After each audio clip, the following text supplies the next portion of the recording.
You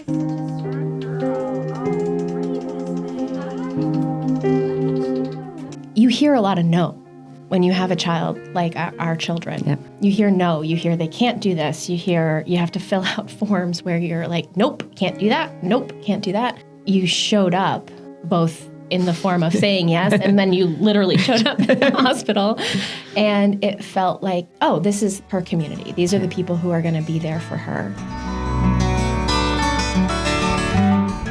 Jake's Help from Heaven. It's our nonprofit that is dedicated to creating opportunities for those with disabilities to thrive. That was Hillary, Esme's mom.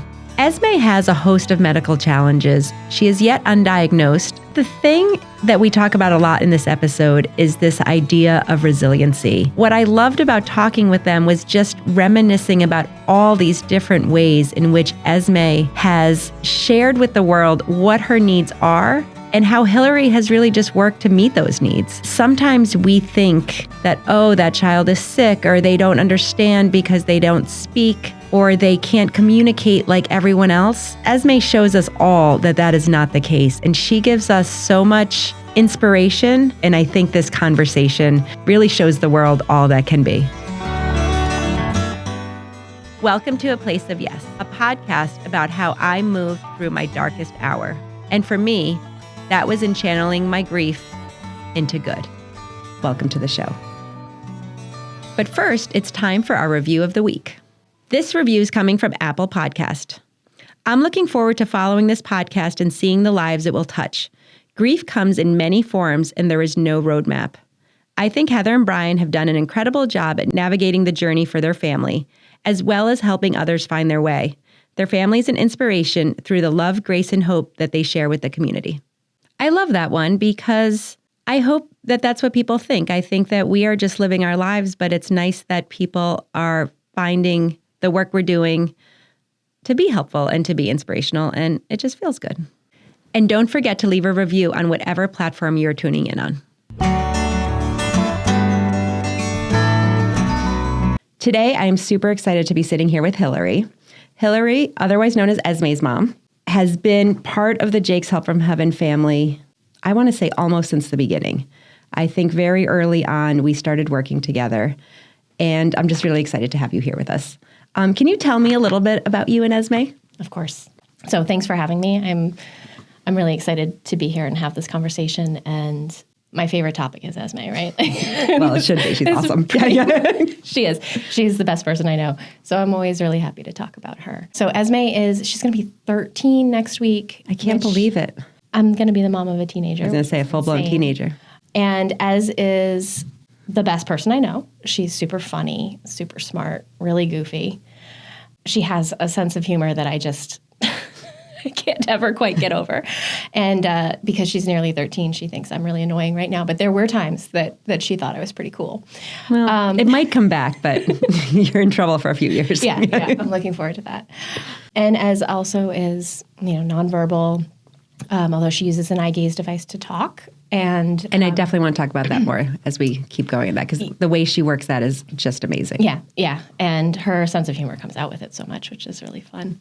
She's non-ambulatory, so she doesn't walk independently, save for a few times that she's taken some steps and surprised us. She's 50 pounds, so she's a tiny little girl. She's been tube fed for basically her entire life because she had cardiac and respiratory arrest at 3 months, which came about because she was aspirating her food. And she has really a host of medical issues and developmental issues that we've been dealing with pretty much since day one. And I tend to not like to talk about those and not focus on those, but of course it's part of how we understand how extraordinary she is, because Absolutely. She's all the things she is while battling with those. And that's what I always find so amazing, right? And I used to say this about Jake too, is the resilience that our kids have. And, all kids in their own right, have things that make them spectacular. But I do always think there's a little something extra when you are battling the things that they battle. And I sometimes think of myself, right? Like if I was battling a quarter of like what Jake did or what Esme did, would I be as willing to like get up every day and deal with it? You know what I mean? It's pretty remarkable. So can you talk a little bit about when you learned that Esme was going to have some challenges. Like, when did you first know? Yeah. So it's funny. I get asked that question a lot, and like a lot of things with Esme, the answer is a little complicated. So there were signs when I was pregnant that there may have been some things going on. We had an amnio at the time. The testing was somewhat limited. I can now say definitively that even if we had the testing that we have now, I'm not sure that it would have been any more insightful. Up until that point in my life, I was pretty type A, and I think if you had asked me, I would have thought I would have been very nervous from the 20-week ultrasound and the amnio all the way through to when she was born, and I wasn't. I was like, she's fine. Everything's fine. And then the day she was born, I had a very uneventful labor, as much as such a thing labor, ever really is. Really quickly after she was born, the midwives, I heard one of them say, "Turn up the lights." And she was blue-ish, not breathing well, not really making much noise. And I think most markedly, I realize now, just really floppy. They took her into the nursery and decided pretty quickly to transfer her to a NICU. Okay. So at that time, it was clear that there was likely something different about her. Again, contrary to my previous personality, I was kind of like, no, she'll be fine. Yeah. Everything's fine. She spent a week in the NICU, came home. If I had had another child prior to her, I think I would have realized how remarkably different she was. Yeah. Her tone was very poor. I used to have to wake her to feed her. Okay, instead of, and then she would just throw everything up. And she proceeded to get less and less healthy seeming. Yeah. And it culminated in a day. Like it wasn't going in the right direction. Yeah, it was not going in the right direction. And we sort of had a culmination in a day here, actually in downtown, where I had taken her out. She really seemed bad to me, but I didn't know what to do. And she wound up having a cardiac arrest here at Saratoga Hospital. Got her there really just in time. She was in respiratory failure, I would say, as I walked through the door of the ER. And I have the answer to the question that ran through my mind. It's so funny how these things are. Yeah. I asked myself, is this when you yell for help? Like, do you walk through a door with your blue child and you yell for help? Yeah. They were able to figure it out pretty quickly, and we were brought in, and her life was saved that day. And that was really the point at which I knew that we were in for a really long road. There's something about that moment, right, when you realize it. And there's something about looking back on before that moment that it's not just you that, had that, oh, everything will be fine. Yeah. Or, no, we're good. We got this. I think everyone I've talked to has had that. There's a journey for us, too, to figure out. And looking back, as they say, hindsight is 20/20. You can look back and say, maybe I should have known. Or maybe if I'd had someone else or any of these things. But there is, I think, that it's, as a mom, your job is, we think we can do it all in our kid and make it okay for our kid. And sometimes there's that moment where you recognize, okay, I can't do this. This is bigger than me, and we need to figure out how to do this going forward. Yeah, and for me, that moment, I have to say, was very much, it was a turning point, because prior to that, my life looked a certain way. Yeah. Things had gone, relatively easily, straightforward. It wasn't perfect. I had no reason to learn anything about healthcare or medical, any of it, the medical world. But I knew in the moments that surrounded that event that I would never be in that position again. I would never be uncertain about what to do, uncertain whether I did all of the things that I could do. I just would never be there again. Yeah. And that meant everything she needed, every piece of joy, every opportunity, it would be in front of her. And I didn't know what that meant, really, but I can say we'll be coming up on 13 years since that day, and I know, I know that has been the orienting force of my entire life. It's life-changing for them, for sure. Right? It's a pivotal moment for them, but it's a pivotal moment for us, too. And this is a little dark, but I remember this, there was so much when Jake passed away that was just obviously heartbreaking. There's no other way to sort of describe that. But also a lot of people assume that because he had such challenges that we sort of knew he was going to die. Mm-hmm. And you don't know your kid's going to die. You know that you're probably, you know that your journey is different. I know that Jake's journey was certainly different than Ethan's journey. But that doesn't mean that I was ready for his death or expected his death. It was completely unexpected. It just kind of hit. And I remember at his funeral, Brian gave a eulogy. I couldn't, like, I didn't leave his side. You know, I basically just sat at the next to his coffin. Like, that's where I was for the entire funeral. And I remember Brian kind of went through and was talking about people, and he was in tears, but he said something about me essentially that was like, I know that you did everything, and he said the amount of time, and you kept him alive for as long as he was, and you gave him the best life, and nothing, and it just reminds me of what you say, like that moment, because I knew, Jake was healthy the first 8 months, and then he had that seizure, and then his life changed. And I knew, like, once we walked into Saratoga Hospital and they didn't know what to do, I knew it became my job to get him to Boston, to get this figured out, and I never looked back. Mm-hmm. I advocated to, and I'm speaking to the choir here, but it's, insurance isn't going to cover anything, and then you have to fight with insurance. And I had a job at that time, and I had to quit everything because my job was Jake. Yep. And that 100%, and I have zero regrets of that. It's a full-time job keeping your kid alive. Yeah. And not only keeping your kid alive, but giving your kid those chances. It's what's so important is it isn't enough to keep them alive. That's the thing. Yeah. It isn't enough to keep them alive. I want to give Esme a life as big and bold as she is. Absolutely. And people don't understand that. And those are the people where sometimes, right, you almost get violent. Right? I'm not advocating for violence, but sometimes I'm like, how did I not punch that person in the face? Mm-hmm. They just think like, oh, should be enough. Good enough. Yeah. No, it's not. It's the same. And in fact, I think that kids like ours deserve to have joy cranked up to 11 because all the other is cranked up to way high. 45. Yeah. So, they're poked and they're prodded and they're seizing and they're scared and they can't say the tag on the back of my shirt is itching me or my shoes my are shoes funny. too tight or like, yeah. And I remember sometimes like, Jake wore the AFOs and sometimes I would take off the AFO and it would have been digging on him for the 4 hours that he was wearing it. And he had like a mark and he couldn't tell me. Yeah. And it had to hurt. There was no way it didn't hurt. Yeah. And then you feel terrible. You feel terrible and you think about, I wouldn't have lasted 10 seconds. No. I would have thrown a fit. Yeah, and I would have taken it off. Just been done. Yeah. One of the things that I've always really appreciated about the spirit of Jake's is that it has that joy. And I think it's also really important that families who have lost their children, I've heard from other bereaved parents that like no one says their kid's name anymore. Yeah. No, it's like they don't exist anymore. And I think what you've done is the exact opposite of that. It's like you put Jake in every room. Jake's in every room. Yeah. And he should be. It is. It was always my biggest fear after he passed that, because you saw it right away, And honestly, I sometimes all these years later, people will say like, oh, how many kids? Oh, Ethan's an only child.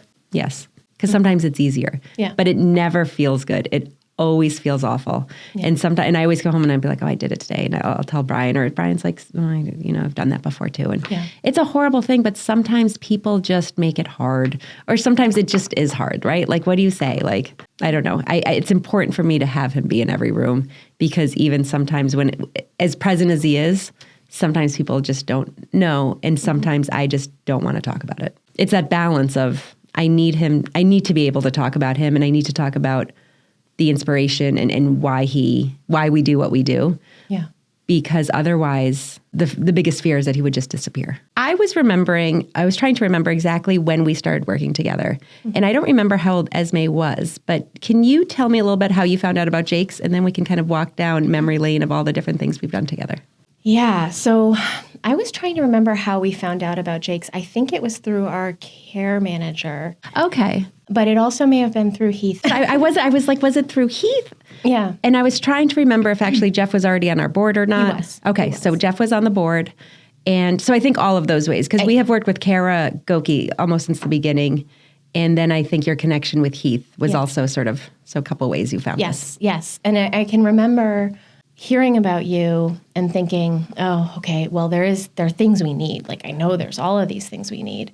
And thinking, well, I guess I'll apply and it's probably not going to happen, right? Because the things that you need for your kids are often not the things that people understand that you need.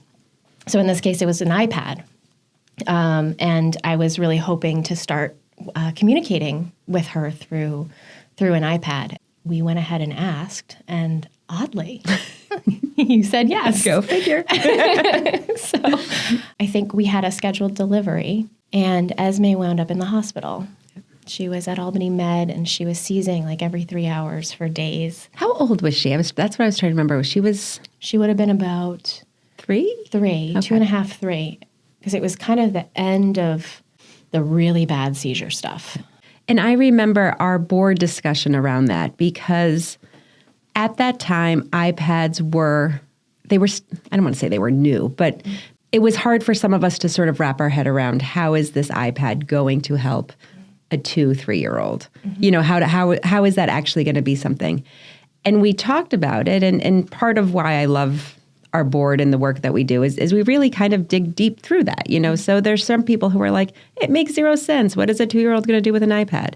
And then we have like a speech person who said, no, actually, this is the perfect time to start. Mm-hmm. If you're going to do some of these kind of therapies and some of these applications that exist, it's the perfect time because they're open to it and there's ways to do it. But I remember the iPad for Ez was one of the first iPads we did. I don't think it was the first, but it was very early on. I don't even think we had a technology app yet. It was just something that was starting to come in, and we were trying to figure out if it was part of what we did. And I'm so glad that A, it is part of what we do, and B, it was in those early days. And I think all 3 of us went and delivered it. I think it was Brian, Ethan, and I. It was. I remember feeling that, like, I don't want these people to meet me like this. We were like, meanwhile, we're very comfortable in a hospital. Yes. All of us. And it was like hospital gross, like multi-day hospital gross. And it was this moment of like, oh no, this is the perfect thing and the perfect moment, because it was a really difficult hospital stay. It was this joy, this wonderful, wonderful joy. And it was really meaningful for Ez. And I think it is hard to explain how, and less hard now to explain how a 2-year-old might benefit from an iPad. But at the time, she couldn't show that she understood cause and effect all that well. And so even just apps on the iPad where she could hit a whole area and show that she knew that she would get some kind of a reaction and have joy around that. But that was her first assistive communication device. So I'm going to give a little bit of background now, just as we're discussing what Jake's is. I always refer to it as Jake's, but it's actually Jake's Help from Heaven. It's our nonprofit that is dedicated to creating opportunities for those with disabilities to thrive.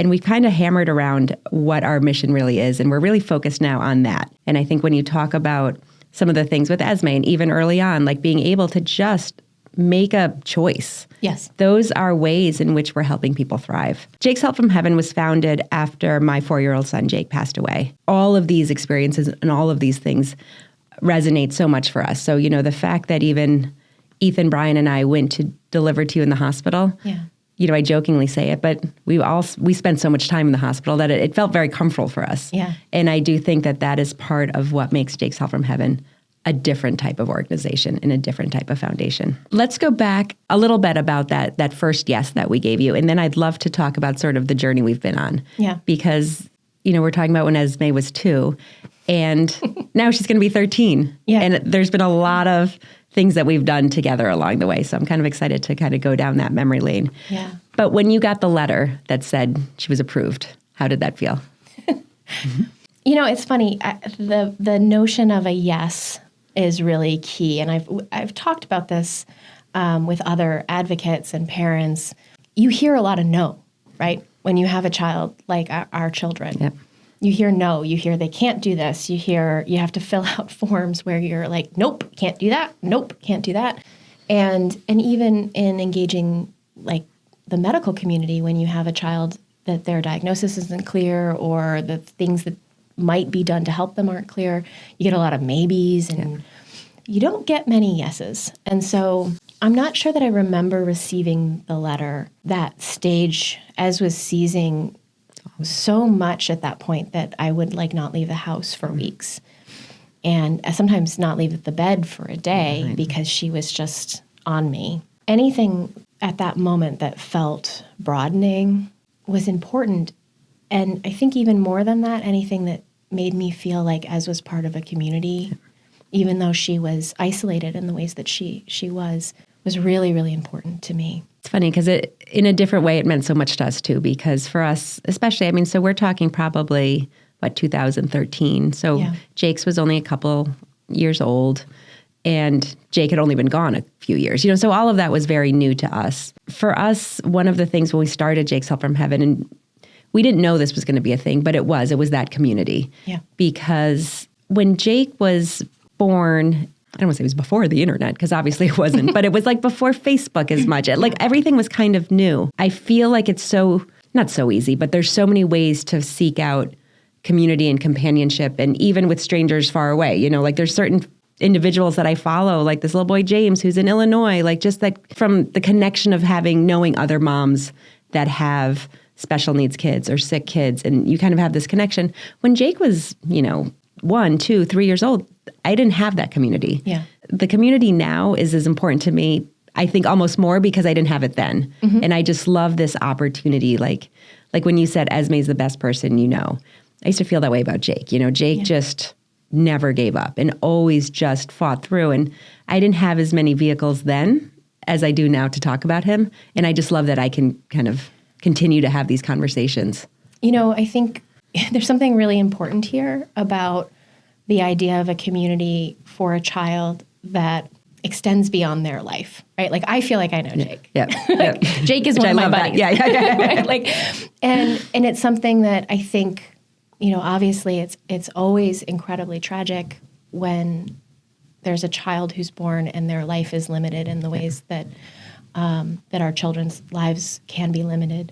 There's something bigger there, right? And I maybe slightly dark humor, but I always joke, well, there'll be more people at Esme's funeral than at mine, right? Like, she has this very big, expansive life, and it's a life that's bigger than most of us ever get to live. And 100%. I feel like Jake he's a member of our community. Yes. It's a way to extend his life, not his, I don't like the legacy terminology. No, but it's like keeping him present and keeping him, and I always say he is the heart of what we do. Yeah. I've said before, like, there's a huge part of me that wishes I didn't have to do this at all because he was still here with me. I mean, like, it's his loss that has brought all of this. But that's exactly it. Like, he has continued on. Mm-hmm. And I, in so many ways, he was the best boy I knew. And he's made me the best version of myself, for sure. I owe a lot of who I am to him. And I think that's the part that people miss sometimes. You hear, I'm sorry, even when your child's still here sometimes. I'm so sorry. Seeing a child as just the fact that their life was limited in a particular way is limiting of who they are. Yeah. And I love that Jake is the source of such an important local and beyond local at this point community. No, me too. Yeah. So let's talk a little bit more about the different things that over the years we have done with Esme. I always love applications from you because I do feel like you are at the heart of what Jake's is, right? Like, people always want to say, like, will you cover this? Will you not cover this? And we are very much fill out the application, make a case for it, give us what we ask, and we're going to sit around that table and decide. But it's not like, yes, we do this, no, we don't. Yeah. And I love when people, and I think you do this really well, figure out what is that thing or that expense or sometimes it's reimbursement because you're like, I took a risk on this and now it's working and now can you help, can you pay me back because I want to do it again? Mm-hmm. It's really finding those areas where you can make your kid's life better and therefore your life better, like everyone's quality of life. And I feel like you've always done a good job of sending in these applications and we're like, okay, what is this creepster crawler? Like, what is this thing? What you hang underneath it? Like, what is it? And then we're like, oh, I get it. It's going to work. Maybe it won't work, but it's worth it. It's worth a shot. Like, let's do this. And I think that's really important too, is these things fail sometimes, right? And actually it's interesting because the creepster crawler was like this incredible success for a portion of time. And so I don't know if you remember, but at the time, so Ez is like, this kid's on the move, right? Like, she's got stuff to do. And at the time, she could army crawl, and then she would roll. We had just moved to a larger house, and so she got really good at, like, army crawl, roll, and, like, scoot, and then roll. But she couldn't get herself up to crawl. I would experiment with, like, a big scarf under her belly and kind of, like, see if I take some weight. If you could, help, like a sister. Yeah. And she could kind of do it. And so I was like, there's got to be. Someone must have invented this. And if not, I'm going to, like, learn how to solder. Figure it out. Yeah. Go make Build it. one. Yeah. And I found this absurdity. And it was like this frame over and then underneath the thing. And you strapped her in. Looked a little bit like a medieval torture device. On wheels. On wheels, yeah. And she hated it at first. And then like she just would look at me like, why? I can do my thing. Yeah. Just leave me alone. And then she's like slowly did it. And then she refused to do it. And then she started crawling on her own. Then you were like, it kind of served its purpose. It worked. And I think you returned it, or not returned it, but like donated it to the equipment exchange. Mm-hmm. And we have subsequently, like, it's been used by a lot of other of our families. And we had video, like, because sometimes people would be like, I don't know what this is. And I'd be like, please hold. This is Esme using it. And look at, and now she crawls independently. Mm-hmm. You know, it's the other part of, the smaller part of what Jake's does, but we do have that equipment room where we take, you know, sometimes people outgrow or no longer use, or like we kind of said, sometimes it just wasn't it just didn't work. So we collect those things and then we offer them out to members of our community. And sometimes people use it for a trial, like, oh, I'm thinking about getting this. Let me see if it will work. So we don't go through this whole process and then find out it's not going to help. Mm-hmm. And other times it's just, we'll have PTs or moms or people just come and be like, yo, can I make an appointment to just come see what's there? Yeah. Maybe there's something we could use or maybe something we could try. And I love that. Yeah. Because as we all know, the equipment is so expensive and everything is so outrageous. And even if you're willing to pay the cost, it ends up, it could take you 6 or 8 or 12 or, you know, weeks to get it or 8 months. You know, I mean, some of the lead times are crazy. So to just have something where people can borrow it for the interim, I think is great. So that was one of the items that for a while was very popular. Esme started a trend. You did. And I'll stop calling it the creepy crawly, but. Well, you know, it's funny because her first gait trainer was from the equipment room. So we had that pony. Do you remember the pony? I do, I think. Yes. So it's a gait trainer, but it was like with a seat and it faced forward, and there was a thing in front of her that she could put her arms on. Yes. There's a bunch of video of her in my kitchen scooting everywhere. And what really motivated her when she figured it out was that I have an old-fashioned kitchen from the 60s, and there's like a writing nook. Esme in the pony fit directly in the writing nook. Like hide herself. Yeah. So she would go wedge herself in. And I was like, well, that's great because that's like, you know. It's like a little space. And she got that before she got the purple gait trainer. Okay. Which was her little one. Esme is involved in a dance program in New York City. Yeah, in Harlem. In Harlem, where a group of dancers choreograph things specifically for a child with special needs, right? Well, they choreograph. What's really cool is they choreograph together. Okay. So they have a dance troupe that's sort of their standing dance troupe, and that's year round. Okay. And then they bring in twice a year for a week kids through this program they call the Dream Program. Okay, that's right. All the dancers, and there's PTs and PT students, all choreograph around the dancer's skill set. That's amazing. So, and that means all of the dancers. So no matter who the dancer is and what they can do, we're choreographing around their skill set. There's dancers who are neurotypical and are year-round with the program, and then dancers with disabilities. There's one girl who aged out recently who, at the time that she graduated from the program, she had the ability to move one finger and her eyebrows. Oh, wow. Okay. And so she used one finger to move her chair, and she did a lot of really expressive eyebrow motions. And so all the kids did eyebrow choreography. Oh, wow. That's awesome. That's the kind of thing that's happening there. And it's at the National Dance Institute in Harlem. And Ez has participated for a couple of years. I was going to say, she's done it quite a bit, right? She has. You had a gait trainer. So there's the gait trainer at school that she keeps at school. Equipment, from the equipment room. And then she has her own gait trainer for the house. Well, what happened is she used, as you know, right, with equipment, it's so funny because you don't know what's gonna work, what's gonna take, what's not. Yeah. Right, and so she had borrowed a gait trainer, totally different gait trainer from another student. And the week before Dream, I was sent a video from her PT saying, "Oh my God, she's using this great gait trainer really well," and it was a reverse. The blockade was behind in the her, back instead of in front. And she was totally independently holding and walking. And taking steps. And I saw it and I was like, all right, well, she's going to dance camp next week and there's zero chance that she's going without that gait trainer. And so I said, well, like, please, can we have it for a week? And they were like, it's someone else's. Yeah. And so we can't send it. So we cannot, So I did like a rush order. All I could think is she has to have this tool. And trust me, I've packed tools in the car to not even be taken out sometimes. No, absolutely. You need to have everything that you could potentially need. Yeah. The really cool part about this week is they know her so well. She was traveling also with a caregiver named Mickey. And I had to work. So we're in Harlem for the week. I've rented a place. I'm like, oh, Ezzy's going to be so upset because normally I sit and watch rehearsal. But I had to work. And so I was thinking I'd work like from watching rehearsal. And Ez wound up communicating to Mickey and Aggie, who runs the PT side of the program, to say that actually she didn't want Mom there. Teenager. And I was like, wow, this is embarrassing. Like, I invited myself somewhere. She doesn't want me. But what it was is she wanted to surprise me. Awesome. So I was prohibited from attending any of the rehearsals. It worked out great. Mickey and Ez navigated the short walk to the place that I rented. And Ez got a lot of independence. And no one told me what to expect.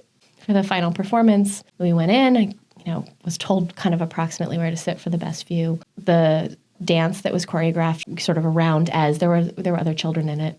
She came out first in her wheelchair, and it's like, the kind of stuff that I've seen her do, and it was wonderful. And then, there's often a scene where she gets sort of like pushed off stage. Off she goes. And then she's caught in the wings. And some other stuff happened. And then all of a sudden out came Ez walking this gait trainer. And I'd seen her do it, but it's a different thing to do it during a performance and to do it on cue and to do it in front of people and to just do it. Yeah. And to have the presence of mind, like think about that resilience to say, okay, this is my moment. And this skill that I've acquired last week, I am now going to show off in front of a room of people, including my mom, who I'm surprising. I mean, it's unbelievable. I remember when you sent me that video. I mean, I watched it probably 6 times in a row because it's just unbelievable. To think back to that so sick in the hospital, seizing constantly, 2-year-old, and then to see her as almost 13, independently find this group, this program, and perform and do all of the things. And I remember when you were telling me that you weren't allowed to go to rehearsals and that it was a surprise. Like to have that kind of thing happen in 10 years is just unbelievable. It's just so beautiful. And it's so, I just love it. I couldn't be prouder. Like I just, even from like, it's unreal. It's so amazing. And I think, this is a really important point, right? That kids like Esme, like Jake, require an incredible scaffolding to be able to do the things that the other children take for granted, right?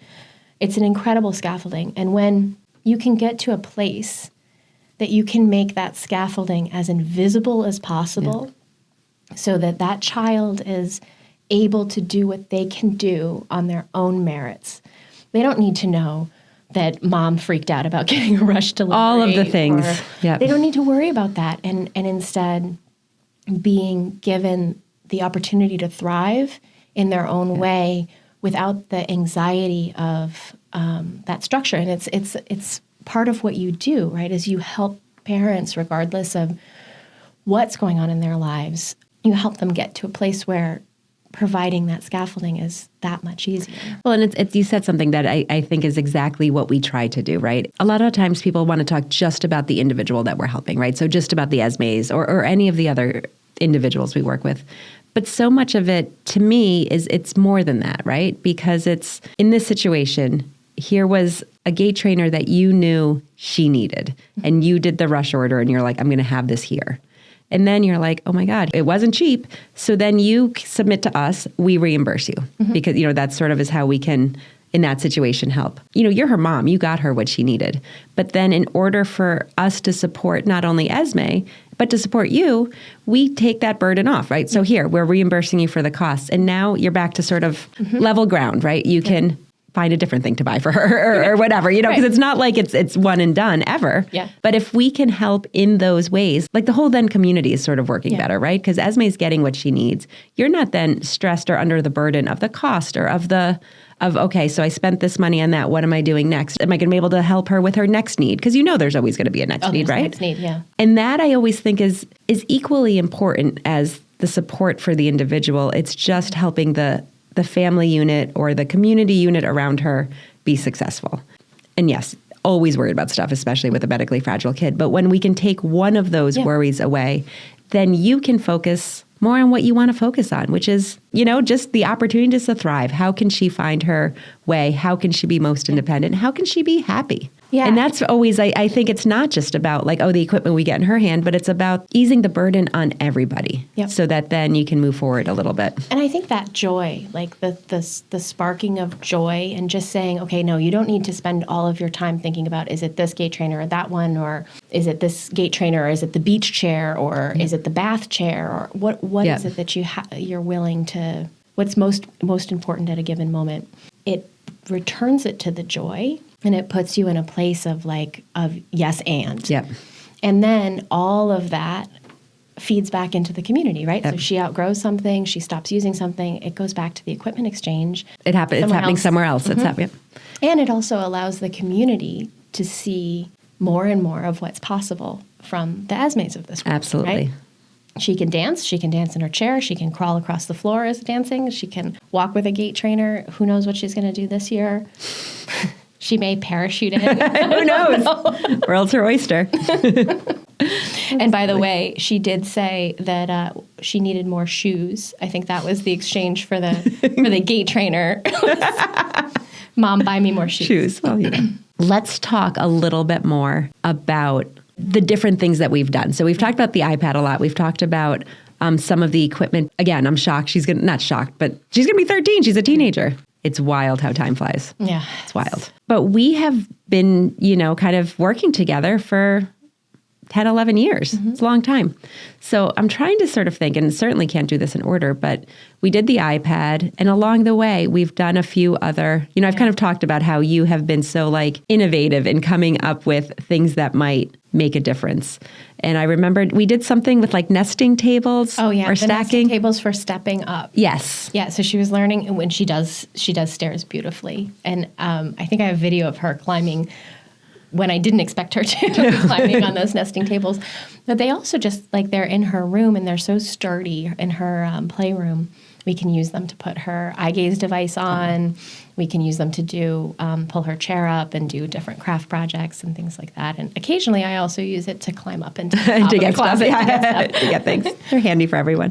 Yeah. She was working with an educator. Kaylee. Yes, Kaylee. Yeah. And then I think we kind of helped with some of her pay, I think, along the way. That's probably true. Yeah.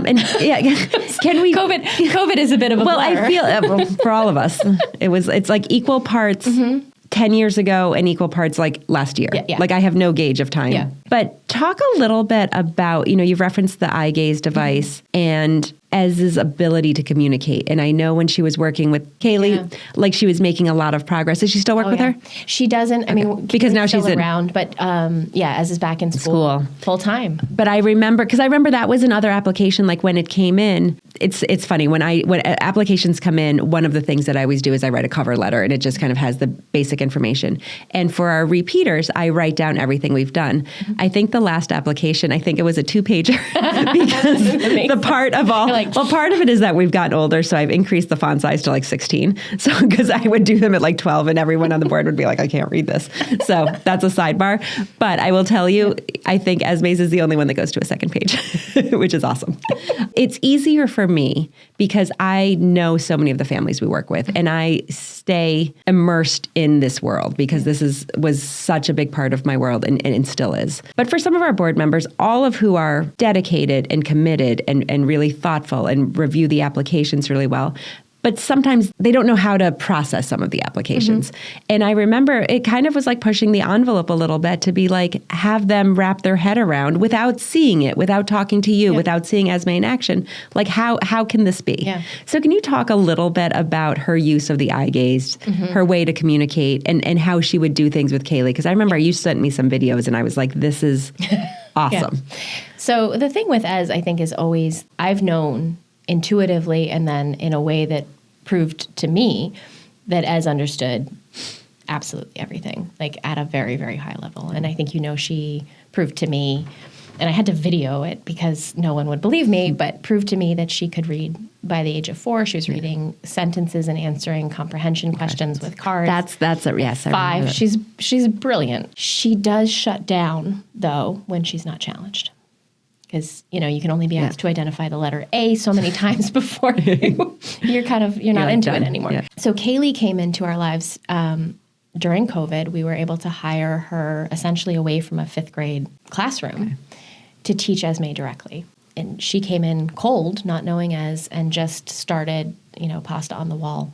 A number of things that they worked on were really successful. Like Ez was doing grade level math by the time that Kaylee was starting to wind down, because she was about to have a baby and Ez was going back to full time. At school, they would have fraction-free Fridays. So Fridays they didn't do fractions, but the rest of the week they were doing fractions.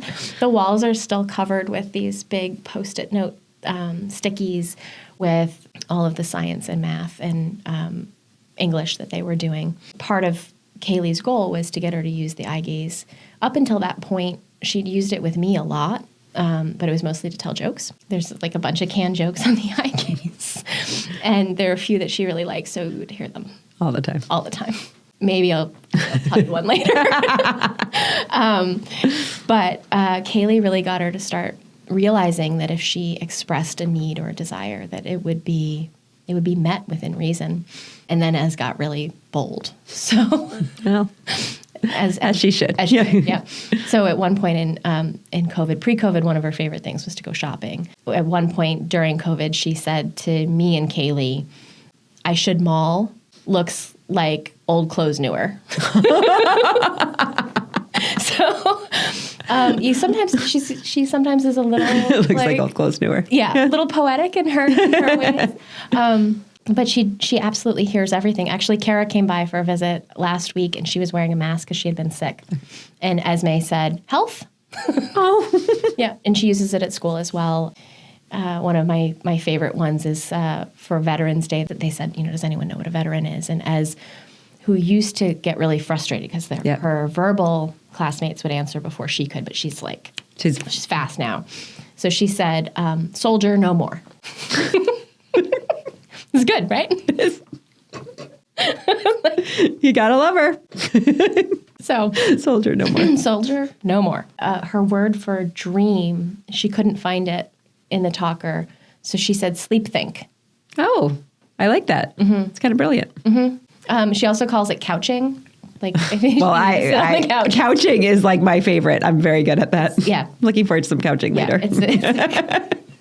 She's something else. And I mean, I really think having Kaylee there, as had gotten used to going to school, she was independent. She didn't want me to be teaching her. No. That was not good. And we saw that during COVID, children declining with their therapies and their learning, because that's not the role of parents. We at Jake saw, and I was trying to remember if it was a typical grant or if because we also did like emergency grants during COVID. That program started during COVID because so many of our kids, they weren't getting what they needed anymore. And to your point, parents couldn't fill that void. No. And shouldn't have to fill that void. And it went on so much longer. And for a lot of our families, it went on longer even because, we have some families that have just this past year gone back to school because they were too nervous for so long. Yeah.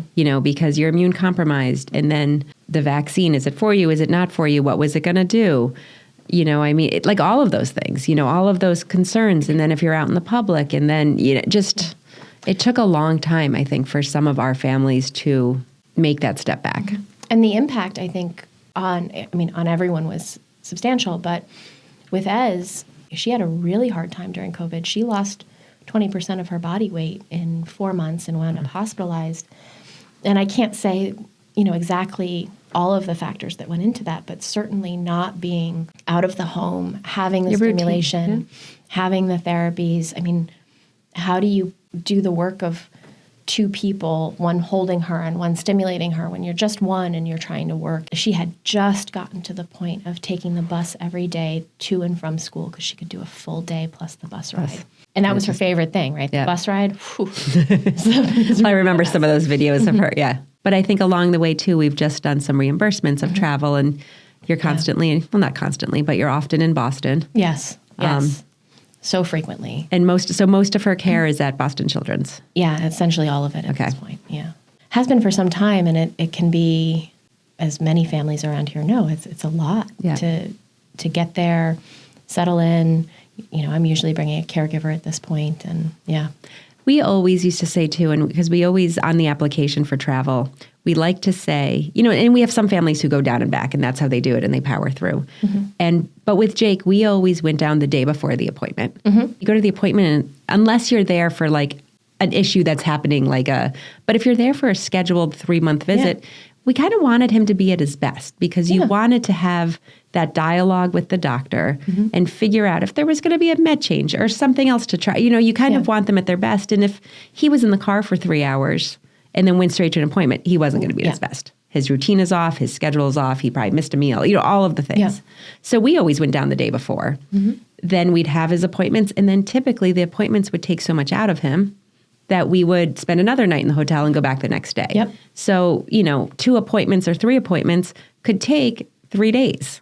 And it's expensive, so that's one of the things that we do like to kind of support families with.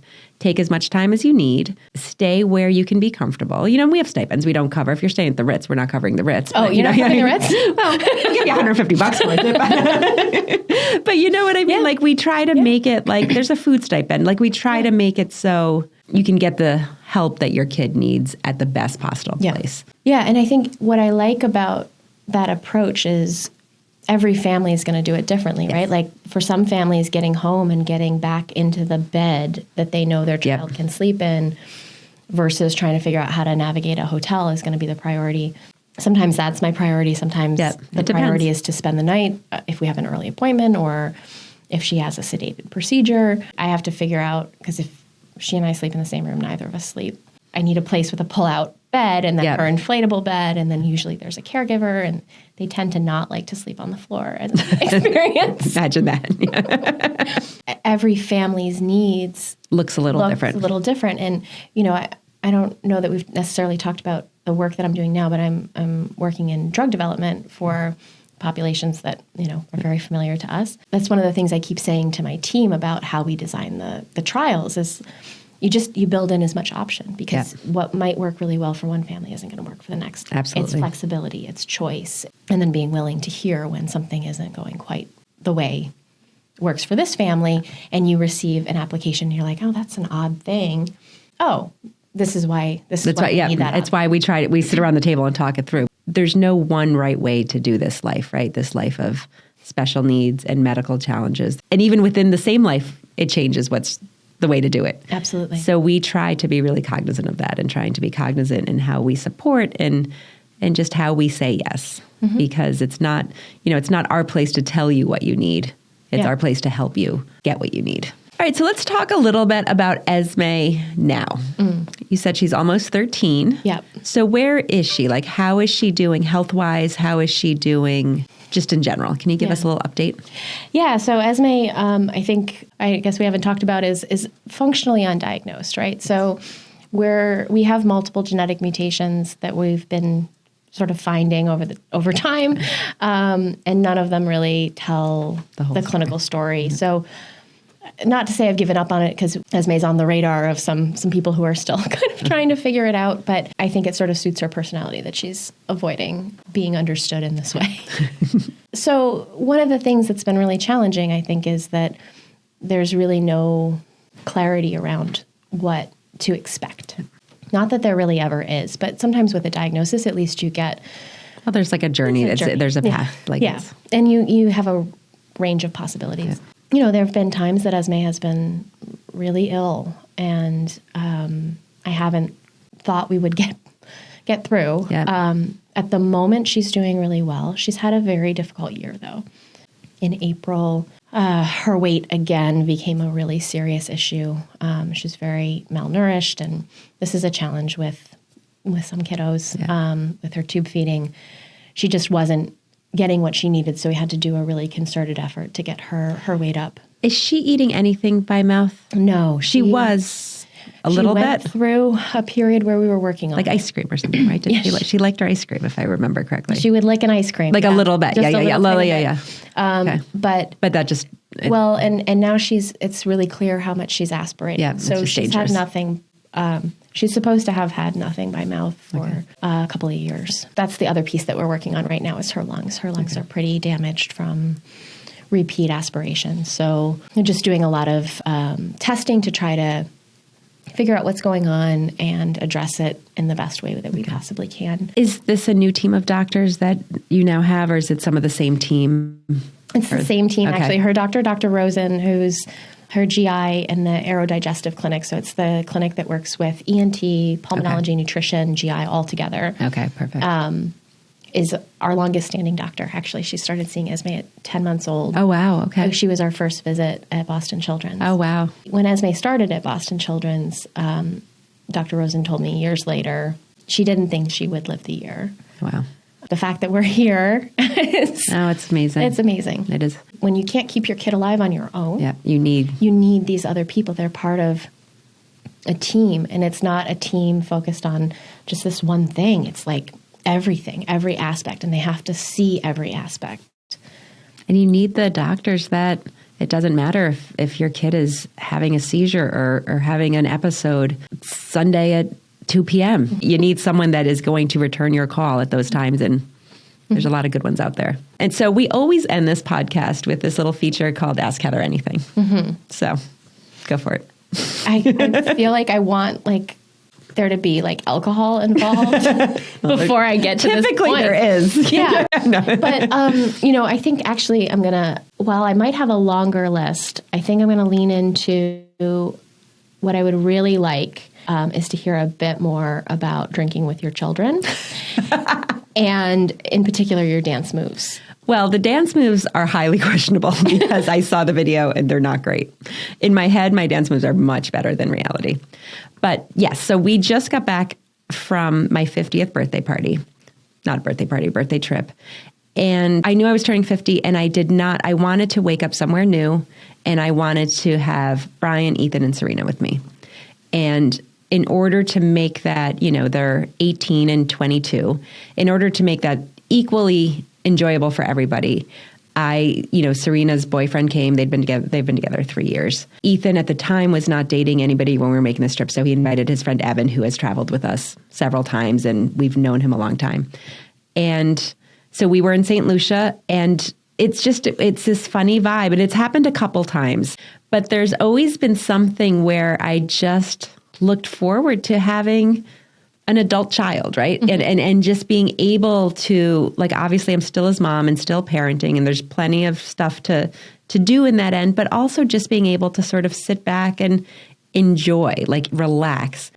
And to share that with Ethan, honestly, was so much fun. Mm-hmm. And with his friend and with Serena and with Sean. And, at my birthday dinner, we had this, we just had this private dinner. It was on it was the most fantastic place and just beautiful and all the good things. And it was one of the most fun I have had in quite some time. Okay. And it is a weird dynamic because when you drink with your kid, it feels different, right? Especially when your kid is 18 and in this country it's 21, but in St. Lucia it's 18. So it was different. And, no one was getting ridiculous because you're with your kid, you're not hanging out with your best friends from high school, but it's a transition in a relationship that is so weird, but so great at the same time. Yeah. It was a good time. I like it. Well, thank you so much, Hillary, for joining me on A Place of Yes. I'm so happy to have been here. Thanks for having me. I have enjoyed this conversation so much. Me too. Thank you. Coming up next week, we are talking with Brian Strotter, my husband and Jake's dad. We really go deep into Jake's story, his sickness before he was sick, how we maneuvered that, how it impacted our marriage, our relationship, all of the things. I mean, it was the first time we talked about some of those things in a decade, in a very long time. It was really special to be able to reminisce about the good things and the bad things and just know that we're on this journey together, really. It was really special for us. It was a great conversation, and I hope you'll tune in next Thursday.